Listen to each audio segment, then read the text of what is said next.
Hello, fellow citizens. We are in Tanshibantu. Progress is in the hands of the people. Let's talk about Chella Tukuta here for a little bit and see what's going on. Chella Tukuta was out on bail, and I'm looking at an article here that was as of June 26th today, and he is at the time that I'm talking, at the time that I'm speaking.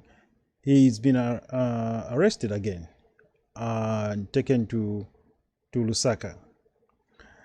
So I wanted to kind of share what you guys, some people may not understand about our laws that are prevailing in our country. You know, Chela Tukuta has been charged with he's been arrested on basis of a law, criminal libel laws.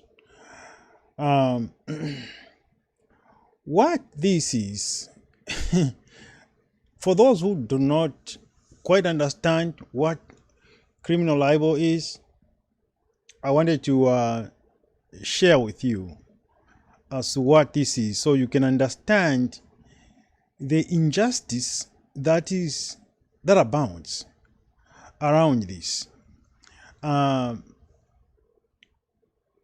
This kind of law,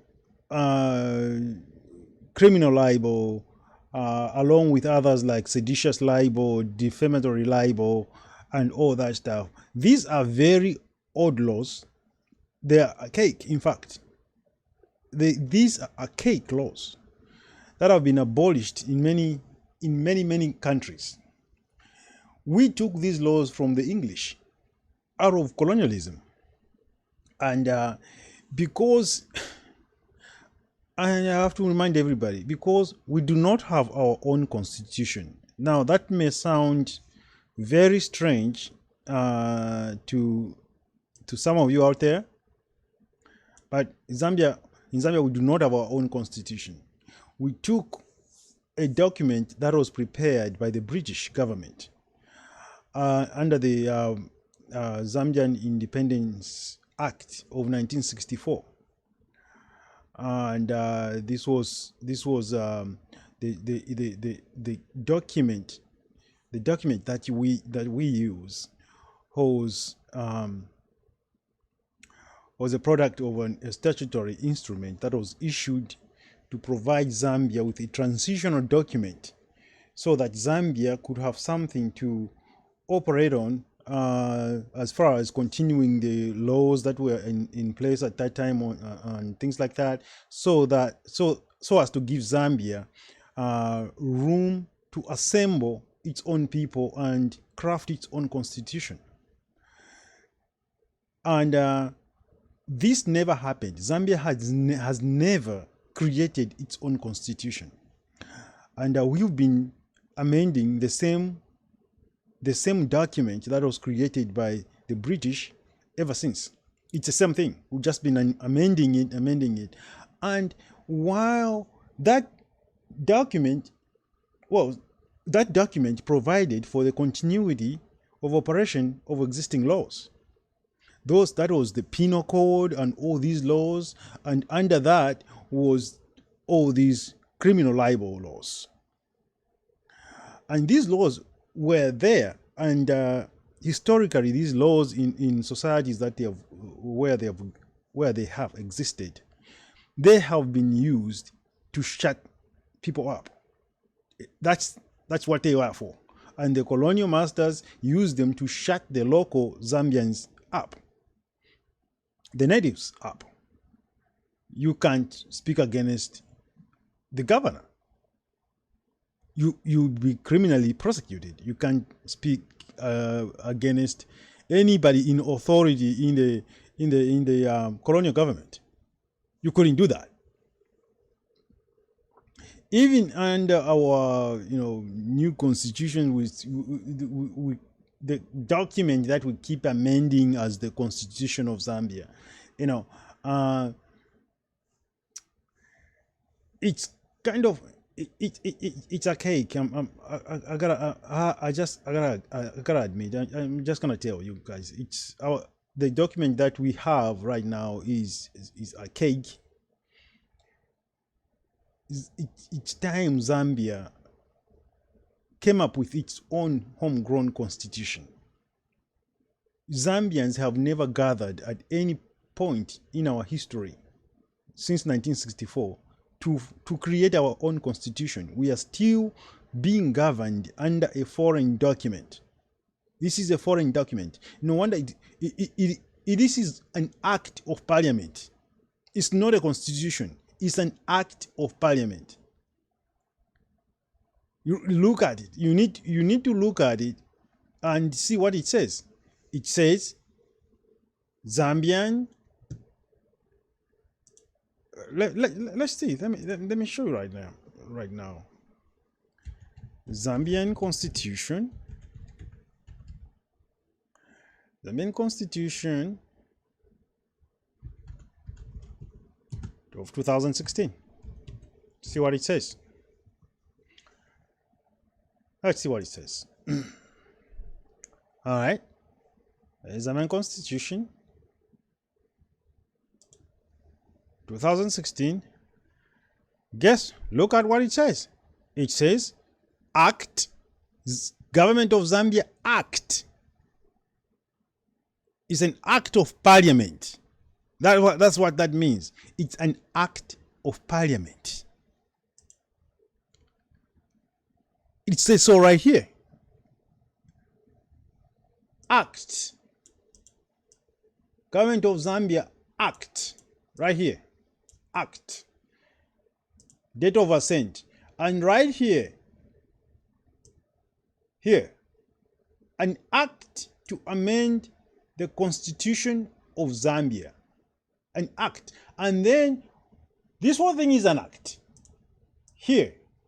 It says enacted. Enacted by the Parliament of Zambia. And then it says, if you want more evidence, right here it says, this act may be cited this act may be cited as the Constitution of Zambia. Right there. And shall be read as one with the Constitution of Zambia in this act referred to as the Constitution. So everything is an act of parliament. You can't have a constitution enacted by parliament. So we don't have a constitution. We don't really have a constitution. We just this when I could show you the document that we had in 1964, you'd be surprised at how it's the same thing. I could show you the document. I just can't bring it up here. Let's see. Constitution of Zambia, 1964. Let's see what you find. Constitution of Zambia, 1964. Let's see here. Laws of Zambia. 1964. There it is. There is Laws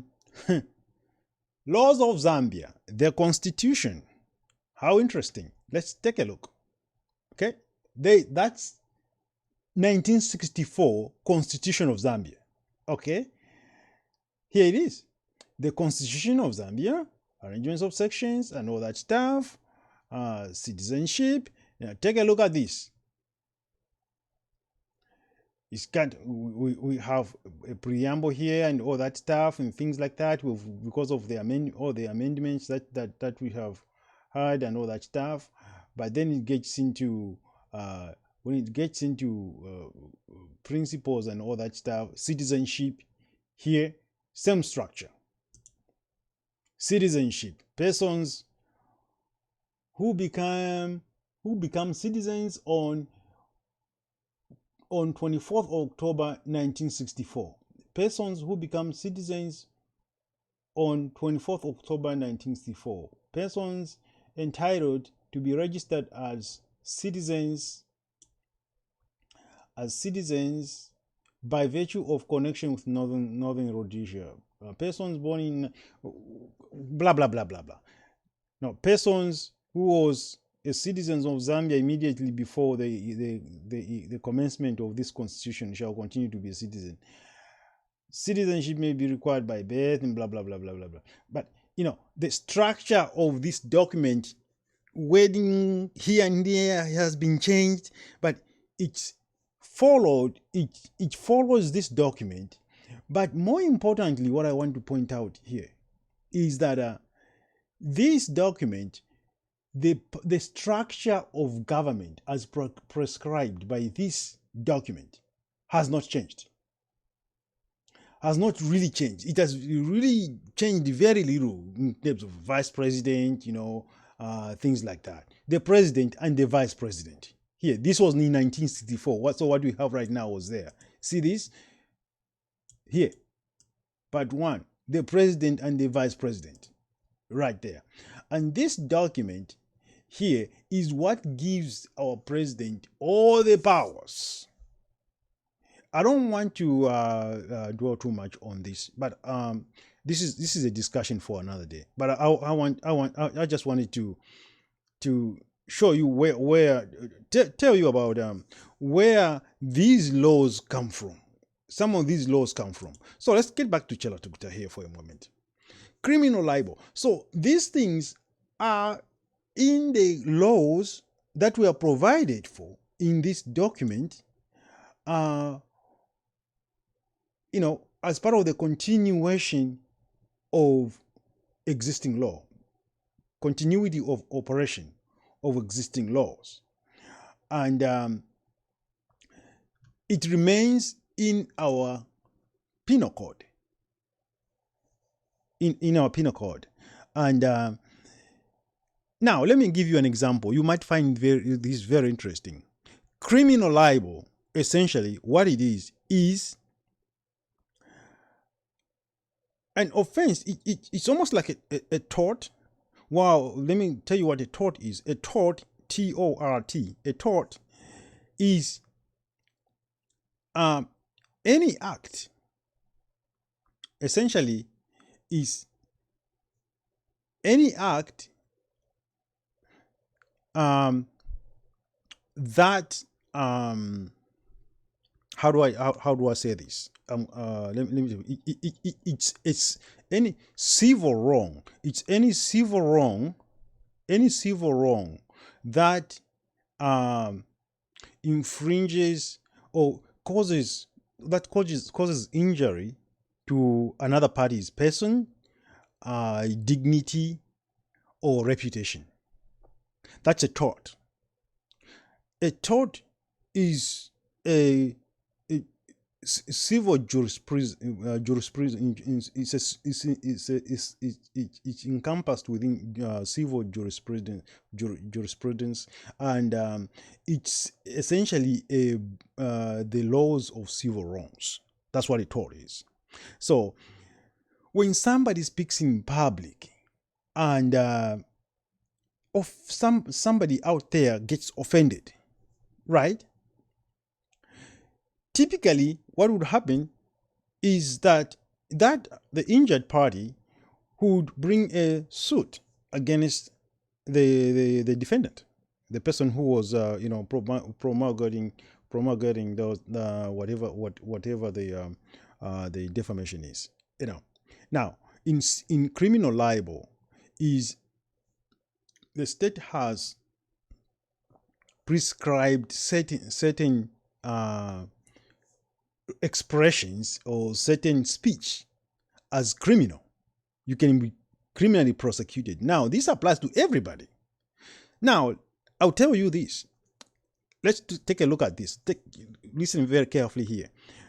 If you are a citizen, right, and somebody says something in public about you, and you get really offended. Really offended. Then you have several options. You can say, okay, whatever, and forget about it. Or you can say, you know what, I'm going to take a lawyer, I'm going to go to court, and I'm going to sue this person. And if he is found liable, you get compensated. You get compensatory relief. That's what it's called. So then the third option that you have is to go to the police station and tell the police, hey, this person has just said this about me. Please go get him. He needs to be arrested right now. You tell me, how many, who do you think that the police would ever say, oh yeah, where is he? We're going to get him. Where is he? Do you think that would ever happen? The truth is, they would throw you out of their office. In fact, they'll probably tell you, well, sue him. That's what they'll tell you, But that law is there. It's criminal libel. Somebody is so offended to the point that somebody needs to be arrested. Now, when somebody is talking and he's talking about somebody in authority, a minister or permanent secretary or something like that, these people have the power to say, wow, this is criminal libel. They use that law to get the police to arrest you. That's exactly what has happened in Chella's situation here. Let me get back to Chella. That is exactly what has happened in Chella's situation here. They are using this law only benefits those in authority. In other words, this law exists only to shut people up. It is there to curtail freedom of expression. You can speak, but you can only speak to a point. And you do not have the same privilege that another citizen has. They have that privilege because they're in a government position, in a political position. And any other ordinary citizen to which the same laws should apply, they don't apply. Another citizen cannot go and ask the police, cannot go and report a criminal libel speech to the police and get an arrestment. No, it's not going to work. It can't work. But a minister can. A minister, the president, or anybody can tell the police this is criminal libel, or defamatory libel, or seditious libel, or whatever they call it, and you get arrested. So it's only used by those people in power, and it's used to shut you up. And the funny thing about it is that you don't have to be right about what you are saying. You can tell the truth. You are telling the truth. But as long as it doesn't sit well with somebody, you can get arrested. That's what the law is. If you are telling the truth, it just means that your punishment will be less. Welcome to Zambia. Welcome to our country. That's what it means. That's what it means. So this is what is happening here in Chella's situation here, and these laws in England, this law these laws don't exist in England anymore. They were abolished because in fact the United Nations considered these laws anti-libertarian. It's a very anti-libertarian law. It's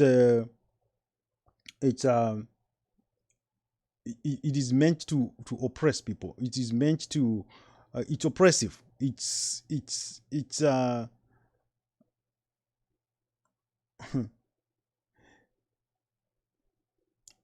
it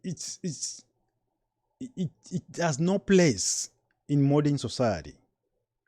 Only those countries that want to control people still have these laws on their books, in their codes, in their penal codes and all that stuff. And every time even our constitution gets revised, because in Zambia we have a huge constitutional problem in Zambia. I'm telling you, the constitution, what we call the constitution, whenever it is revised and all these ridiculous revisions that they do to the constitution, those changes never get reflected, like in the Bill of Rights. The Bill of Rights is almost like outside of the Constitution. When it's part, the Bill of Rights is supposed to be, the rights of the people are supposed to be defined within the Constitution itself. But you find that when you read the entire Constitution, you don't find the Bill of Rights in there. It's like a separate document or something like that. And the laws, it seems like they are standalone document. Then you have the penal code, which is in many times considered to be outside of the Constitution, like it's its own laws. No, it cannot. It's not that way. The Constitution, every time the Constitution is amended, ridiculous as that sounds, the Constitution is not supposed to be amended so many times by everybody who comes in. But be that as it may, the Constitution is amended. All the laws in the Penal Code of Zambia have to be reviewed to make sure that they are consistent with that Constitution.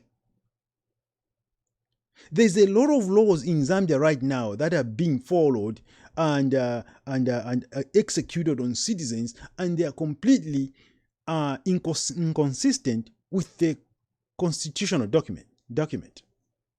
The Constitution, the supreme law of the land. They're inconsistent, but they just follow those. Well, even if it's not in the Constitution, but it's in the Penal Code of Zambia section whatever.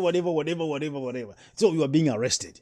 No, it's unconstitutional. If you follow that and the Constitution if that is inconsistent with the Constitution, you can't use it. It's unconstitutional. You can't do anything to a citizen that is unconstitutional, even if it is written in some archaic document that we took from our colonial masters. We never, for some reason, we Zambians do not ever want to be free from our colonial masters. We don't want to break away from our colonial masters, and we keep carrying on these documents, these ridiculous documents that do not build our society.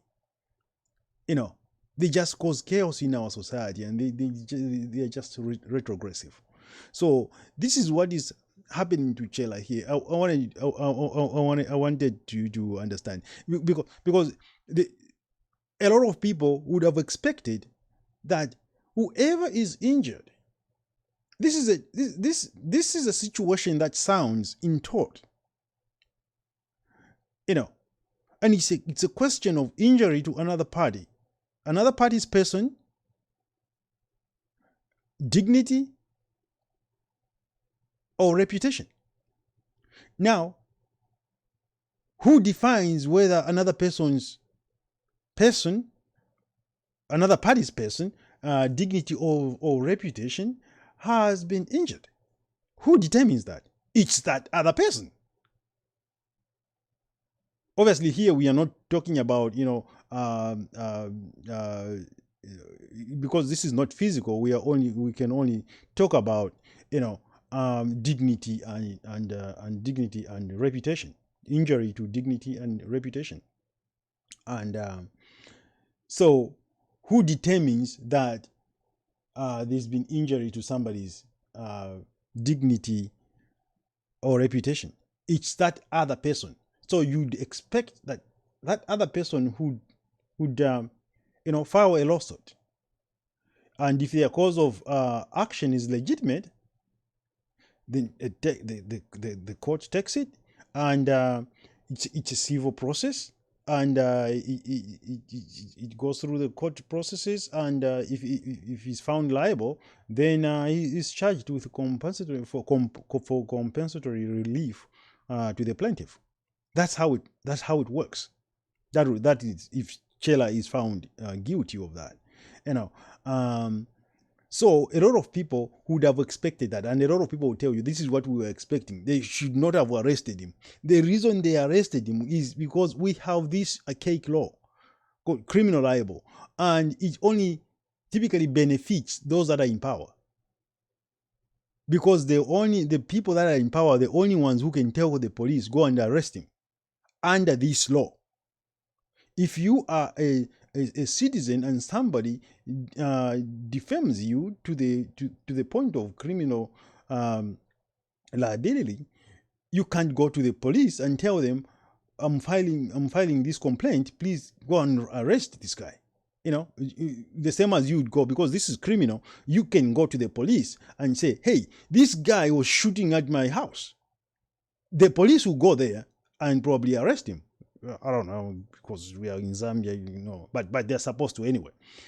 They will go and you shot bullets through this person's house and you damage this and this, or you kill this cow. They will go and arrest him. Because it's criminal, because that's criminal. If criminal libel falls under the same category, you should be able to go to the police and say, this person has defamed me in such a manner, you know, and things like that, and the police should go and arrest him. But the police will kick you out of their office. You know, don't waste our time. Go and sue him if you want. If you feel offended, you know, go and sue him.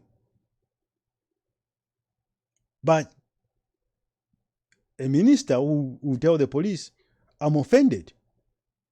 He needs to be arrested. I'm offended. Under the criminal libel laws.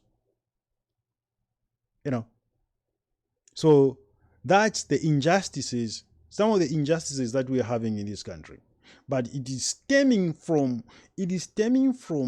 the chaos that we have among a number of documents in Zambia. What we call the Constitution, the Bill of Rights, then the Penal Code, the Penal Code, and there's a lot of chaos in our country.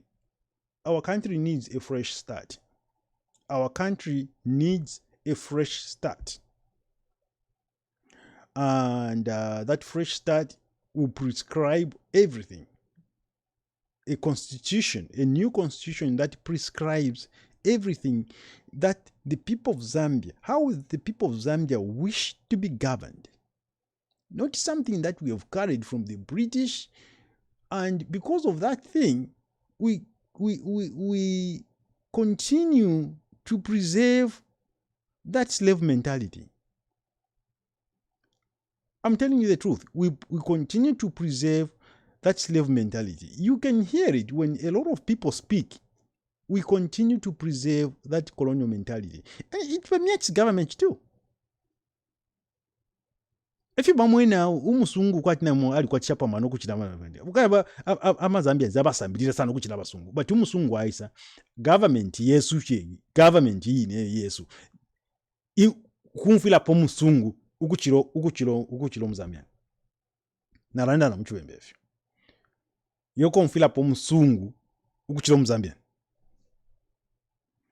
You know, Chabulanda, because it really permeates things. It permeates the psyche of the Zambian people, and it permeates our leaders, the mindset of our leaders. It's really, really bad. So a break has to be, you know, we need to cut the umbilical cord from colonialism. We need to win ourselves away from anything to do with the foreign governance in Zambia. We need to cut the cord and then prescribe our own thing. Zambians should have a say on what kind of laws we need to have in our country. Because babula pofie bafula pofie laws that Zambians had nothing to do with. These are laws that Zambians had nothing to do with, nothing to do with, but they just endure the consequences of breaking them. Intentionally or unintentionally, you are told you have freedom of speech, then somebody, because of our cultural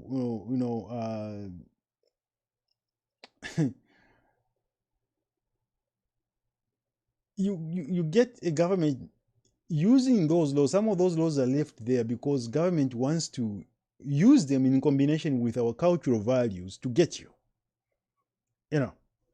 Techule tukabakalamba. For that reason, it's criminal libel. Techule tukabakalamba. And things like that. Let me tell you something. Respect has to be earned in government. You can own yourself. You can't. If a leader starts grabbing the youth and cutting their legs off, are you going to say you respect them? Respect goes out the window. And so some of these laws are just to oppress citizens. They are there to oppress citizens, and they're only useful to those that are in power. And by those that are in power, you should take a warning as well, because once they are no longer in power, the same laws will work on them. So, but anyway, I just wanted to comment on that. And this issue of constitutionalism and all that stuff, that's a whole different topic. It's a long topic. But I wanted you guys to appreciate the injustice that is being perpetrated here when it comes to Chella's incarceration. And it's extremely unjust. And it says so in the Constitution, you shall not hold a person in custody without being charged. You charge him, give him bail. That's it. You have to charge him. You have to give him. You cannot keep a person in custody. That part in the Constitution is quite clear. It says so. I can't browse through the whole thing here to find it, but it's that part is quite clear. I don't know. It was maybe down here somewhere. That's the Electoral Commission. Let me see if I can quickly get to it. What's it down here somewhere? Somewhere down here. No, it was under. That's in the Bill of Rights. Actually, that's in the Bill of Rights. You see, you get out of the Constitution to go and search for Zambian Bill of Rights. What is what? Why are these documents?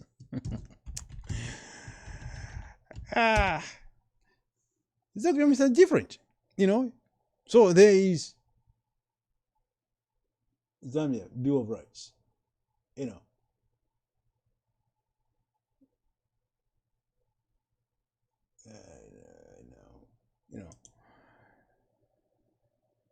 So you wonder, is this part of the Constitution or what the heck is going on? Zambia Bill of Rights, 24, Part 4, Bill of Rights. It's not all in a consolidated document, but this is under the Constitution. There's the Bill of Rights. So let me just show you here. Okay. General freedom, look on the side here. Yeah, it's kind of separated from the Constitution here.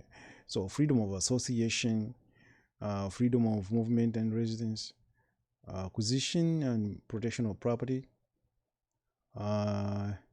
equality before the law, fair administration, access to justice. Here, let's see. I think it's access to justice. Rights of suspects. A person who is suspecting of committing an offense is entitled to A, remain silent, B, to be informed in a language which that person understands of the 1, right to remain silent, and 2, consequences of remaining silent. That's crazy. You have the right to remain silent, but there are consequences to remaining silent. That's a good one. But anyway, here is what I'm looking for, I think. Rights of persons in custody. A person shall not be held in custody without being charged. 2. A person who is held in custody retains that person's rights and freedoms, except to the extent that a right of freedom is incompatible with being in custody. That's just me. And you reserve all your rights except for whatever you are being held for. 3. A person who is held in custody is entitled to a petition for a writ of habeas corpus. Especially that's a privilege of a president mostly. Now let me see here. I think there's another clause somewhere here. Subject to Article 65, whatever, blah blah blah blah blah. An accused person or a detainee has the right to remain silent. Blah blah blah. To be informed. Okay. Has the right not to be compelled to make a confession or an admission. Oh, that's the same as the right to remain silent. That's what this means. It's just a right against self-incrimination. Has the right to be held separately from persons who are serving a sentence. Has the right to be released on bond unless there is compelling reason to the contrary. And to be so, let me read it carefully. The person being held in custody has the right to be released on bond unless there is compelling reason to the contrary, and has the right to be brought before a court within 48 hours. 48 hours, right here. Within 48 hours. What has happened to Chella? They've been keeping him in cell for more than 10 days and he gets a bond and then gets arrested again. 48 hours. It says so right here. To be brought before a court within 48 hours after being arrested or detained. So the government is breaking the law. Who holds the government accountable? Unfortunately, it has to be the people. And no later than the end of the first court day after the expiry of the 48 hours, if the 48 hours expire outside of ordinary court hours. But there it is. To be brought before a court within 48 hours is right here. So anyway, a lot of documents. There's a lot of chaos. I'm telling you guys, Zambia has a lot to fix. We haven't tipped the iceberg. It's the problem we have in Zambia is huge, and the problem is not going anywhere until Zambia starts over. This is my opinion, but it's a very critical opinion, and you can think about it. It's a very critical opinion. We are not going anywhere until we start over. Seriously. So this revolution has to be, how do we start over? Because as long as this crap remains, these documents are what forms the system. these constitutional documents and all that stuff. This is what creates this system, institutions and configuration of government and all that stuff. Whoever we are going to put in there next year is going to be within the same system. And it's a system that's wrong. It doesn't matter. Whoever you're going to put in there, if we decide you're going to put someone in there, you need to start asking them right now as to what you want, as to what we want. What kind of change do we want? We want to start over. We want to change the government system. And essentially, by changing the government system, what it really means, we need to wipe out this constitution and get our own constitution written, our own homegrown constitution written. This is the change that is needed in Zambia. Failure to that, we are not going anywhere. These people are just going to go there because mentality, our psyche, our Zambian mentality, I guarantee you that once we government alefaya kulirapo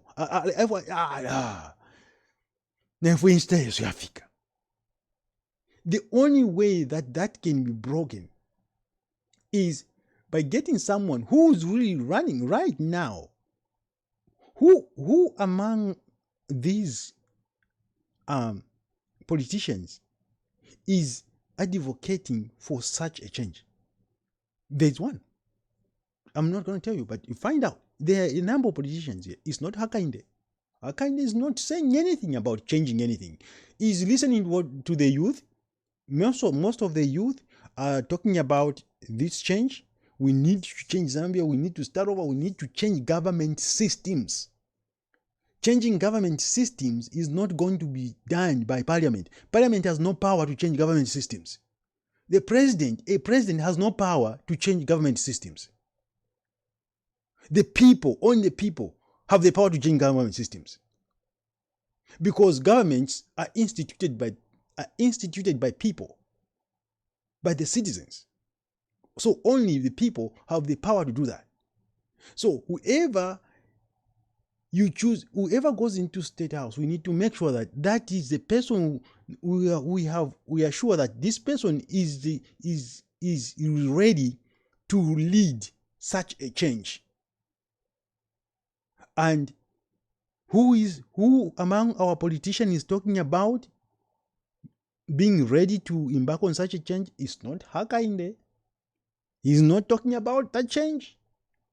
We are going to throw him in there. He's going to be very comfortable. He wants all the power.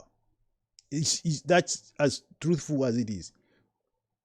But trust me, look around among these politicians, and there are those that are really genuinely want to change the system in Zambia. They are there. There is one particularly. I know I'm not going to be advocating for him. There is one person that I truly believe can make such a difference in Zambia. A person who has been angry for a long time and has been labeled the Chainama case and all that stuff. But I believe that this person is genuinely passionate about Zambia and changing Zambia and holding people accountable that have stolen and bringing back our stolen wealth. I believe this person is there. And I believe it's time Zambians began to listen to him. I mean, right now, the youth are not talking about politicians and all that stuff. But sure, which is a good thing, because we are looking at, okay, what are we going to do? It's either the youth form their own party, and in which case they choose a leader or something like that, or they simply put the politician with the biggest party there, the party that contains all these recycled politicians and things like that. They are all there. The likes of William Banda, criminals and all that, they are all there.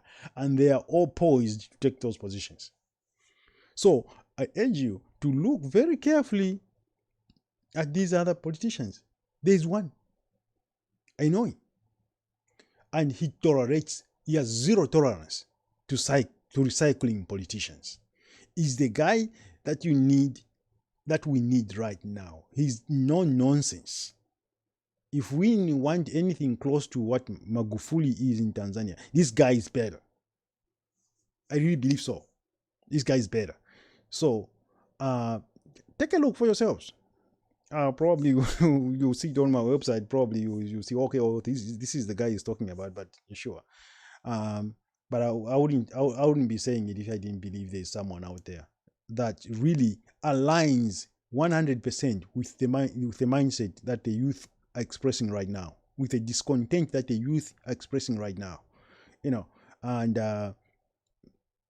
check it out for yourselves. So anyway, guys, I just wanted to share that situation about Chella here, and something that I know about the law and how it works and the injustice that's playing out right here. So okay, I'll see. I'll pick another topic for next time. I'm constantly looking at what's playing out in the news, what's trending, and making my comments here. So please, if you like my comments, please subscribe. So when I upload a video, you'll be able to see it. I also paste it on my Facebook page, so you can see it that way. But we have a long way to go in Zambia. We made, I'm not gonna say we have a long way to go. We have a monumental task. That's what we have. It's a monumental task. For next year, it's about choosing the right guy, which means we must pay attention. We cannot take presidential debates lightly anymore. Presidential debates have to be there. Whoever cannot attend, runs away from a presidential debate, is useless, and he must be discarded immediately with prejudice. Whichever politician cannot attend a presidential debate, runs away from it, must be rejected with prejudice. Candidates must, in fact, we have not only one presidential debate, there has to be several presidential debates. So you can see which of these candidates is fit to be president, which of these candidates aligns with what we want. And then once we have decided that, then all the youth in Zambia must come behind that person. All the youth, and I mean everybody. By that time, this movement that's growing, it will have all the youth around. If we don't choose your own guy or something like that, if you just plan on voting, the plan is just to vote the POF out, then all the youth have to come together and rally behind this person that you recognize, that aligns with your way of thinking right now, that reflects the change that you want. A young guy, and that's my comment for now. We are in Tanshibantu. The progress of our country is in our hands, is in the people's hands. That rings true every time, every day, and it will ring true going forward. It will always ring true. The country is at this point because of the people. It will get out of this because of the people. So Chella, I hope it gets out. I made my contribution to his legal fees and all that stuff, all the collections that are being done, the donations that are going on. So I made my donation there. Hopefully we can help a brother out. So good luck to him, and I hope to see him out soon again. So all right, everybody, I'll talk to you again soon. You can leave me some comments, and I'd love to hear from you. And please subscribe. I'll be putting out a lot of these videos. All right. So I plan to dig into there's a lot of governance stuff that to talk about. So you'll be hearing a lot from me. All right, but all right. I'll see you.